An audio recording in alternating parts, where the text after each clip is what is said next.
हिंदू पदपातशाह श्री श्री श्री छत्रपती शिवाजी महाराजांचा जय हो, जय भवानी, जय हर हर महादेव। धर्मवीर छत्रपती श्री श्री श्री संभाजी महाराजांचा जय हो, जय भवानी, जय शिवाजी, हर हर महादेव।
आपल्या समोर जे वीरांगणा काठी सादर करते, पूर्वी मैदानात जाणे होते म्हणजे युद्धावर जाण्या अगोदर आपलं शरीर आणि आपले हात मजबूत करण्यासाठी हा पारंपरिक व्यायाम केला जायचा।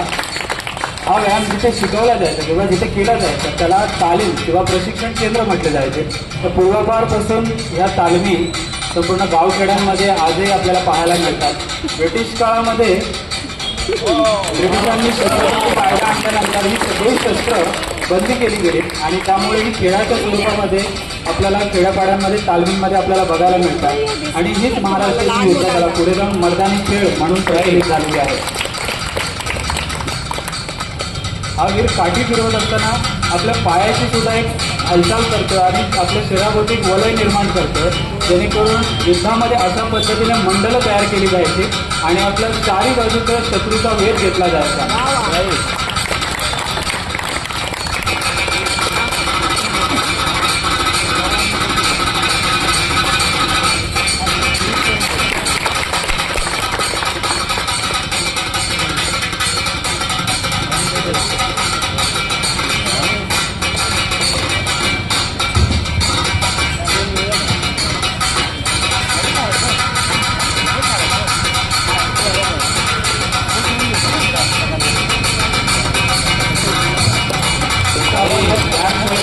गेम न जाऊन आपलं शरीर थोडं गरम करण्यासाठी आपण वॉर्मअप करतो, त्या पद्धतीने हे वीर प्रत्येकजण आपल्या शरीराला तयार करण्यासाठी त्याची जी पूर्वतयारी असते त्यासाठी या काठीचे प्रकार सादर केले जातात।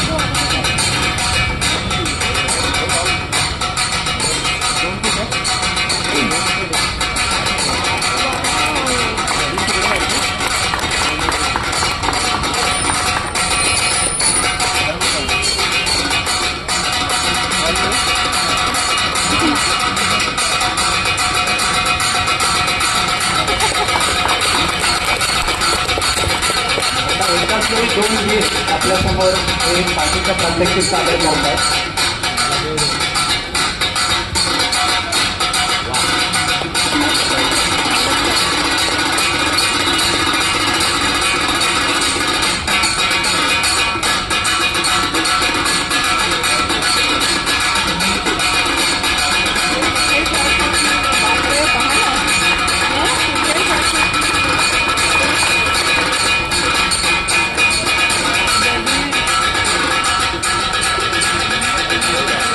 युद्धाच्या धामधुमीमध्ये जर एकदा आपल्याला घेरला असेल तर दोन वीर आपल्या एकमेकाला आपल्या प्रतिस्पर्ध्याला सहकार्य करत चारही बाजूच्या शत्रूंचा वेध घेताना आपल्याला प्रात्यक्षिक पाहायचं।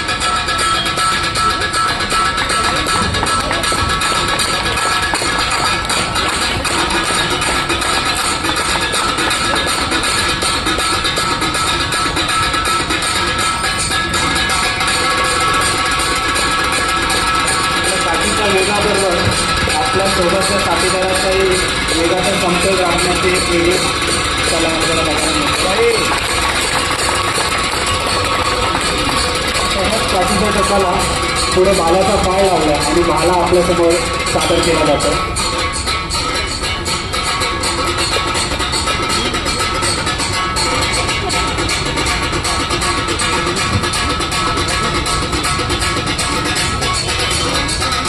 आपल्याकडे पूर्वापार प्राचीन कालखंडापासून ही शस्त्रविद्या आपल्या इथे प्रचलित होती आणि याचे दाखले आपल्याला आपल्या भारतीय वाङ्मयांमध्ये म्हणा किंवा वेदांमध्ये आपल्याला याचे लिखित स्वरूपात आपल्याला पाहायला मिळतात. आता एकाच वेळी 2 हातांमध्ये काठी घेऊन त्याचं सादरीकरण केलं जातं.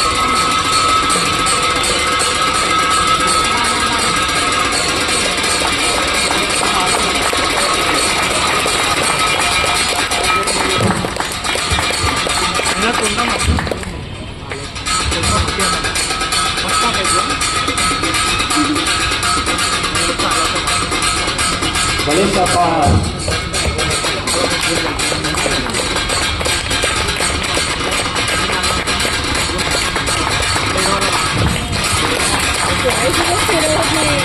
पूर्वी युद्धाचा सराव करताना अथवा युद्धभूमीमध्ये सुद्धा ज्यावेळी वीर लढाई करायचे त्यावेळी त्याच्या बाजूला आपल्याला ही रणवाद्य वाजवताना पाहायला मिळतात. मग त्या रणवाद्यांमध्ये आपल्यासमोर आता जी वाजते ती हलगी, ढोल, ताशे, नगारे, रणशिंगे अशा पद्धतीने आपल्या वीरांना चेतवण्यासाठी आणि त्यांच्यामध्ये गुणश्री संचारण्यासाठी ही रणवाद्य वाजवली जात होती.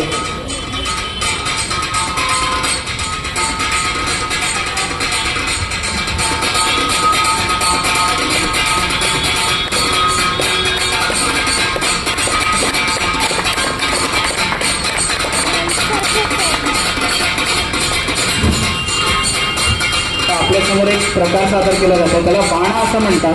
काठीच्या दोन्ही टोकाला 2 गोळे आणि एका बाजूला 1 गोळा असं 3 गोळ्यांचं हे शस्त्र, त्याला बाणा असं म्हणतात. कोकण भागामध्ये याचे प्रकार पाहायला मिळतात.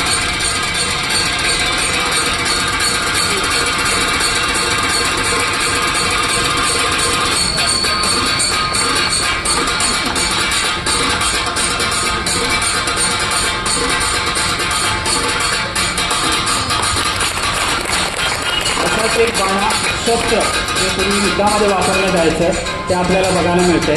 आणि ह्याच शस्त्रांवरून म्हणजे ह्या शस्त्रामध्ये मराठे वाकपर होते किंवा पटाईत होते, त्यामुळे आपल्याकडे जी म्हण आहे मराठी बाणा ती ह्या शस्त्रावरून आलेली आहे. अगदी शत्रूच्या फळीमध्ये जाऊन त्यांची चिरफाड करायची अशा पद्धतीचं असं प्रभावी आणि असं संवारक असं शस्त्र आहे. काठीच्या पुढे एक ब्लेड लावलेला आहे, त्याच्या दोन्ही बाजूला धार असते, त्यामुळे दोन्ही बाजूला जसं वार करता येतात.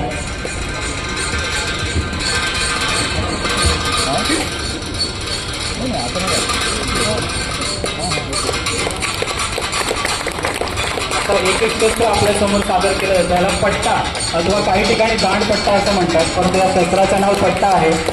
ही वीरांगना आपल्यासमोर एका हातामध्ये ढाल आणि एका हातामध्ये पट्टा घेऊन लढताना बघायला मिळते.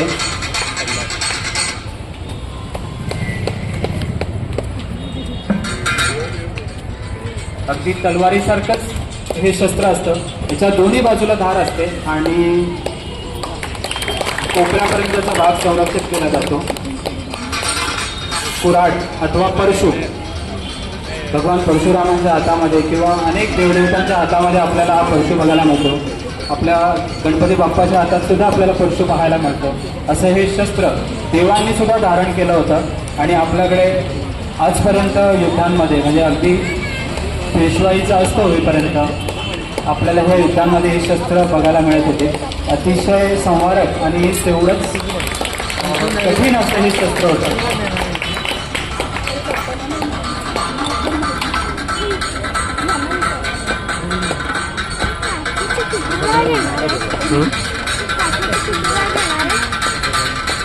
वेगवेगळं शस्त्र घेतलं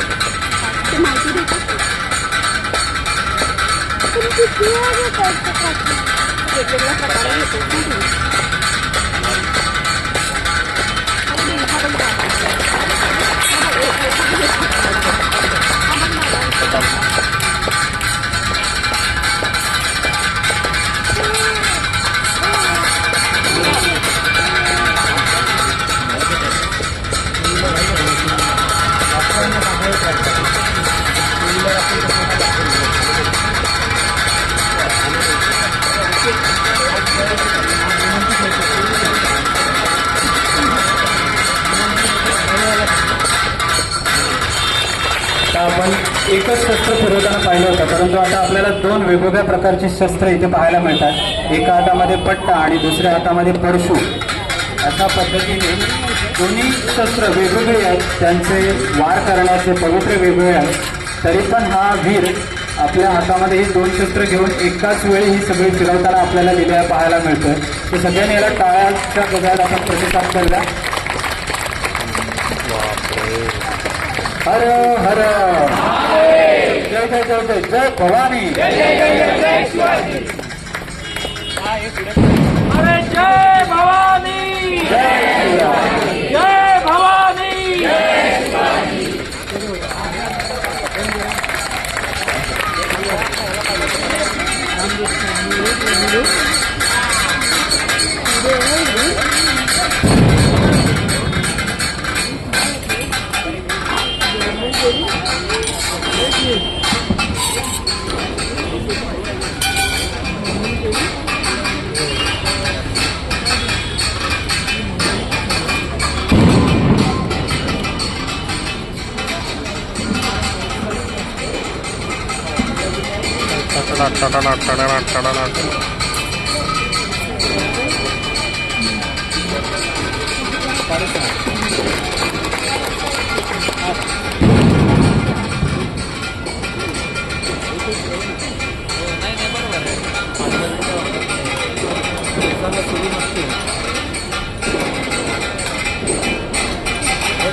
आता थोड्या वेळासाठी लाईट घालवायचं आपल्याला.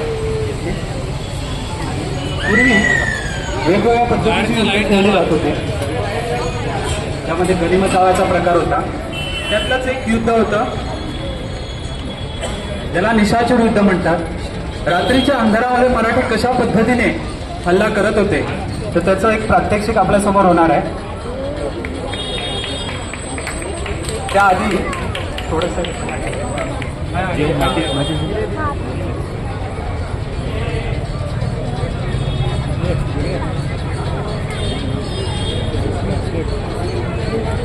खाली आहे बघ, खाली समोरच आहे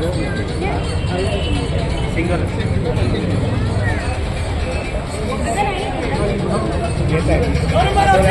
छत्रपती संभाजी महाराज की गणताई माता की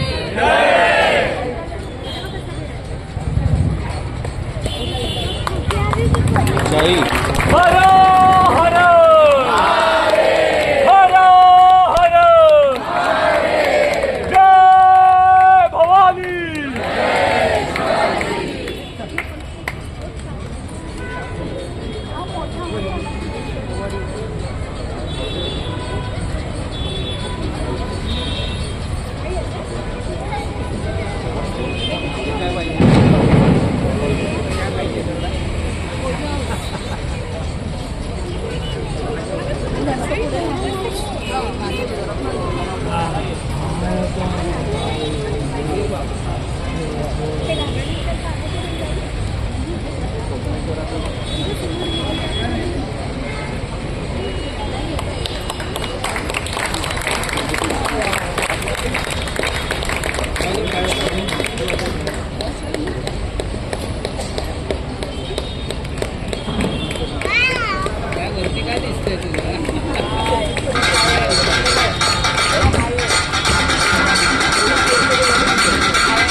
देखील रात्रीचं जे युद्ध असायचं ते साधारण कशा प्रकारे तर आता तुमच्यासमोर प्रात्यक्षिक होत आहे. एका हातात मशाल आहे आणि दुसऱ्या हातात तलवार असायची.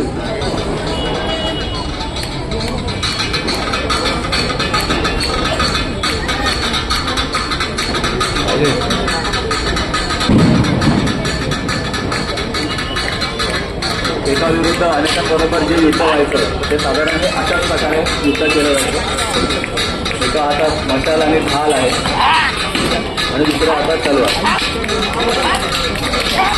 हे जे तुम्ही पट्ट्यावर बघताय ते ॲक्च्युअल आहेत, काही सेट केलेले नाही आहे.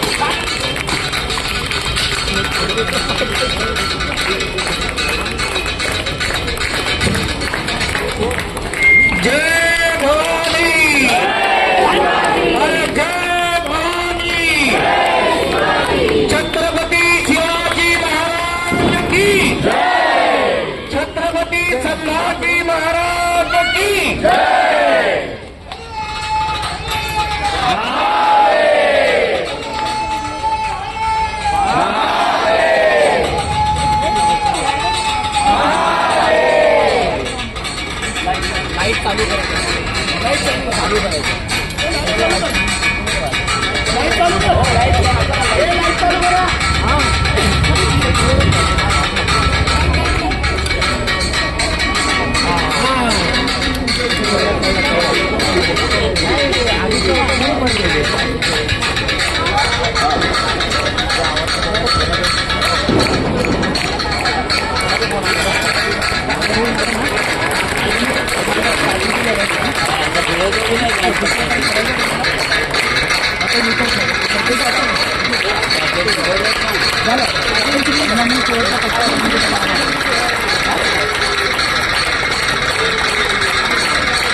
हा देखील युद्ध प्रकारातला एक वेगळा एक प्रकार आहे. त्यामध्ये तुमच्या हातात जर का काठी असेल तर तुम्ही शत्रूला नावावर कसे करू शकता त्याचं हे उत्तम उदाहरण.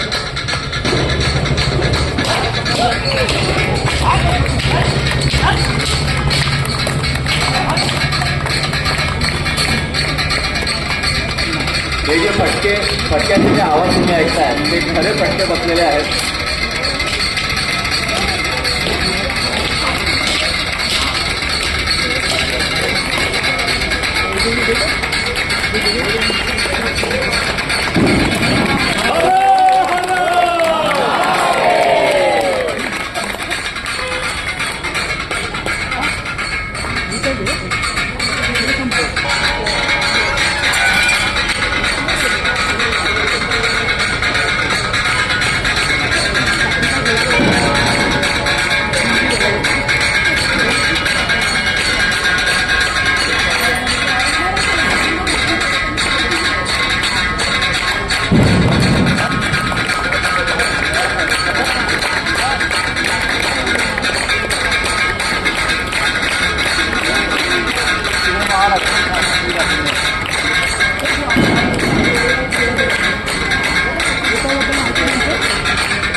आता या युद्धाच्या हातात जे आपण शस्त्र बघताय तो एक भाल्याचाच प्रकार आहे. याचं नाव आहे विटा.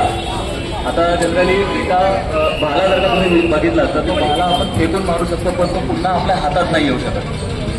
पण हे शस्त्राला मागे जर का तुम्ही बघितलं तर दोरी बांधलेली आहे ज्याच्या साह्याने ते शस्त्र पुन्हा आपल्या हातात येऊ शकतं. तर हे साधारण एक वरचं जे टोक तुम्ही बघितलं तर तो एक मेटलचा टोक आहे. त्याच्या खाली जे केसासारखे भाग आहे तर ते त्याचा जो मेन उद्देश आहे की जेव्हा रक्त जे ब्लेडला लागणार ते खाली येऊन काठीवर येऊन आपल्या हातावर नाही आलं पाहिजे जेणेकरून जो शस्त्र आहे ते स्लिपरी नाही झालं पाहिजे. हे त्याचा महत्त्वाचा उद्देश. याची जी रेंज आहे ती साधारण एक 15 फुटाच्या अंतरापर्यंत आपण मारा मारू शकतो.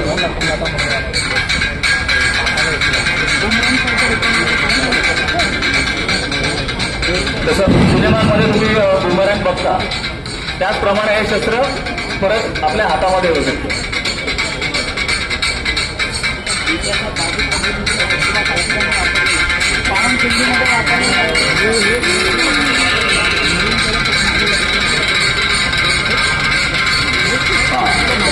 याचे महत्वाचे उल्लेख हे बाजी कमिटी पावनखिंडीमध्ये झालेल्या युद्धामध्ये वापरलेले आहे. शस्त्र पुन्हा हातात आलेलं आहे.